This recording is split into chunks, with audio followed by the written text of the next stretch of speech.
रामकृष्ण हरी. मी आज जगद्गुरू तुकाराम महाराजांच्या जन्माविषयी रहस्य सांगणार आहे. भक्ती निस्वार्थ कशी करावी त्यासाठी हा व्हिडिओ शेवटपर्यंत नक्की ऐका. संत तुकाराम महाराजांच्या 8 पिढ्या वारकरी संप्रदायामध्ये होत्या. संत तुकाराम महाराजांच्या वडिलांचे नाव भोलोबा होते व मातेचे नाव कनकाई होते. भोलोबाला 3 पुत्र होते, सावजी, संत तुकाराम महाराज आणि कान्होबा. संत तुकाराम महाराजांचा जन्म 1608 साली झाला. संत तुकाराम महाराजांचे वडील देहू ते पंढरपूर दरवर्षी पायी वारी करायचे. ते जेव्हा जेव्हा वारीला जायचे तेव्हा तेव्हा पांडुरंगाचे दर्शन घेऊन निस्वार्थ भावनेने काही न मागता यायचे.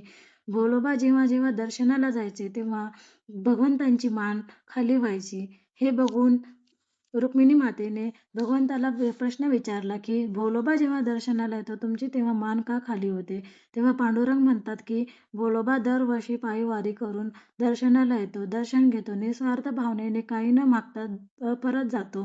पण प्रत्येक भक्त मला काही ना काही मागतो, पण भोलोबा कधीच काही मागत नाही. त्या भोलोबाच्या भक्तीच्या मी ऋणी झालो आहे. त्याच्या भक्तीचं कर्ज मला सहन होत नाहीये, म्हणून माझी मान खाली होते. तेव्हा 12वी वारी भोलोबाची सुरू झाली. 12वी वारीच्या वेळेस भोलोबाला कनकाई माता म्हणतात की तुम्ही दरवर्षी पंढरपूरला वारी करायला जातात. मला कधीच घेऊन जात ना, पण मी यावर्षी दर्शनाला तुमच्यासोबत येणार. तेव्हा भोलोबा म्हणतात की मी तुला पंढरपूरला घेऊन जाईल, पण एकाच अटीवर की तू देवाला काहीही नाही मागणार, फक्त दर्शन करून येणार. तेव्हा ही अट मान्य करून कनकाई माता पंढरपूरला निघाल्या. पंढरपूरला गेल्यानंतर तिथे भोलोबा दर्शन घेऊन पांडुरंगाचे दर्शन घेऊन बाहेर येतात. बाहेर आल्यानंतर कनकाई माता पांडुरंगाच्या दर्शनाला जातात. तेव्हा त्यांच्या मनात एक इच्छा प्रकट झाली, की मला ही सुंदर व ज्ञानी मुलगा व्हावा.